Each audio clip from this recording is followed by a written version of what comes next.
Hello there guys, welcome back to the show. I'm Daniel Charles and this is the latest episode of The Breakdown, where we take a look at some Chelsea performances, players and tactics in a little bit more detail. In today's show, we're mainly focusing on Noni Madueke, who has really been a star player in the last couple of games for Chelsea, basically on the fringes, almost an outcast. Links for him moving away this month on loan to try and get some football. Now he's firmly back in the plans of Mauricio Pochettino and he's taking his opportunity. But it's not just the goal scoring and attacking that I think has been impressive. We're going to look at one example in particular that I think shows an improvement going the other way, that maybe means that Madueke will stay in the team a little bit longer for Pochettino, maybe what he wasn't doing well in the past. Also, we will look at Cole Palmer, who has been nominated for Premier League Player of the Month for December, and just look at some of his numbers that are just so impressive so far this season. If you like the sound of that, please do hit that like button. Please share this video around with friends. But let's get into the show with Noni Madueke. And you know, I think if you would have asked me a couple of weeks ago, I would have personally been of the belief that, yeah, maybe a loan is probably best for him, even though it's kind of a really bad situation given we bought him effectively 12 months ago and he's already an outcast, deemed one of these kind of future players, a really exciting talent from PSV, bringing him back to the Premier League, a young English talent who's excelling in the young English ranks as well with the likes of Cole Palmer. But then suddenly, with the Crystal Palace game, because of injury to other players, he finally gets this opportunity off the bench. He makes an impact. He gets and scores the winning penalty of that game. Then a couple of days later, he starts again against Luton and really does amazingly well. I mean, in terms of the second goal, truly wonderful individual piece of play and finishing, and just looks like a very confident player at the moment.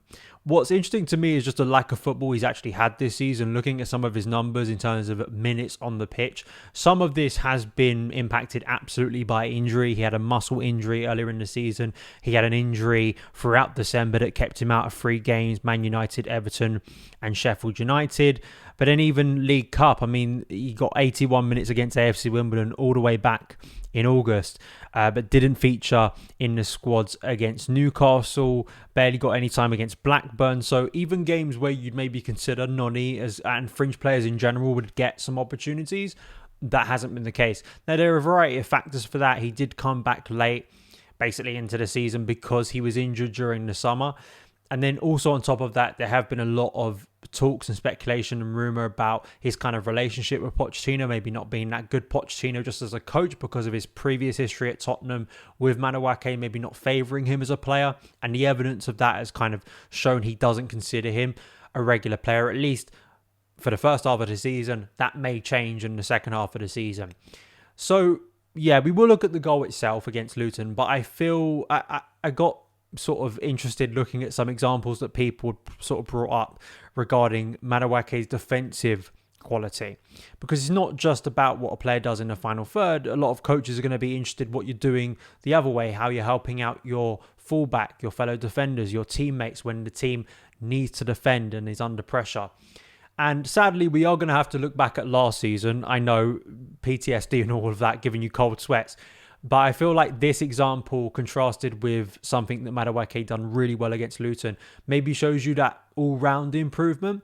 And maybe moments like this are going to keep him in the team a little bit longer, rather than just, of course, scoring the goals that he has in recent games that are very important. We want to see the attacking side of his game get better in productivity. But defensively, I thought this was really impressive. So, firstly, we're going to look at the West Ham game. If you remember that quite dismal game, Chelsea drew it 1-1. We had a lot of the new January signings finally coming in. This was a game where Joao Felix, if you remember, scored a goal. Enzo Fernandez played a brilliant ball. We should have had a penalty late on, but the game ended 1-1 with Emerson Palmieri scoring the equaliser after Chelsea had taken the lead in the first half. And really, this goal can be attributed, maybe you could point the blame at Reece James, but there is a bit of blame, I think, to go to Noni Madueke here, as you can see from the ball about to be played in by Sifal. And Madueke is there on the edge of the box, and Emerson Palmieri is about to make that late run on the left into the box. Madueke doesn't track, doesn't close the space, And of course, Emerson basically gets a free look at goal, puts it past Kepa Arrizabalaga, 1-1. And that's how the game ends. And really, that could have been a massive moment if Madueke had been better defensively, could have prevented that moment entirely. Chelsea at that point in the game actually had started it really well. Momentum was on their side. And it was just a classic case of last season, Chelsea not being able to handle those situations very well, and the game turns in the opposite direction. Now we move to the last game against Luton. 22 minutes in, so a similar period of the game. And Chelsea are 1-0 up. Cole Palmer has already given us the lead. We're in a similar situation. But Luton are looking to get back into the game. And one of the ways they did absolutely hurt Chelsea, and one of their best routes to goal, is just very direct, crosses into the box. This time, Andros Townsend on the right, cutting onto his left, is going to curl a ball into the box. And as you can see here, it's pretty dangerous. It's going to hit towards the back post. Luton have a lot of bodies, as they naturally do throughout the game. And this could be an area where Chelsea, who have been pretty bad at defending inside their box, especially high balls into the box, could be exposed. But this time, Noni Madueke does cover, does track the run, and actually is first to the ball and clears it. And Chelsea get away with it. And then a little bit later on in the game, Noni Madueke, of course, will score the goal that doubles Chelsea's lead and very much sets them on their way to an important win. So I think moments like this can be easily dismissed. They're ones that aren't used in a highlight reel because they don't lead to anything. But I look at the improvement that Bukayo Saka has had in that aspect this season. In the way that defensively in some games, I've really been impressed by the way he's been able to cover, track back, win fouls, help out his left back. I think the game against Arsenal earlier in the season was a prime example of this. And I feel that hopefully for Noni Madueke, and especially Raheem Sterling, who I think has been pretty poor in this aspect, I think one of the poorest parts of Sterling this season has been his inability to track back and really hurting Marco Correa on the left. I remember the Brentford game, the Tottenham game when he was playing on the right. Whatever it is, I personally think that this is something that I'd like to see Noni get better at and improve at, because for me as an all-round player, if he's adding that productivity and impact in the final third, but then also is covering Chelsea, covering his fullback, I would like to think Pochettino sees that as an all-round player and thinks, yeah, I'm actually going to stick with you. And will Noni Madueke stay in the team? I guess that's a question that will be answered in the coming weeks, but hopefully he does. We do have to give some appreciation to the goal. I posted this on Twitter and I think people liked it because, you know, it's something that I have seen a little bit of analysis over is Moises Caicedo and his performances. Is he actually playing that well? Is he being overwhelmed by the price tag? Is he living up to expectation? But I thought his involvement in the build-up to the second goal was wonderful. This pass he plays first time. It's a great layoff as well by Nicholas Jackson, who I thought had a decent game as well.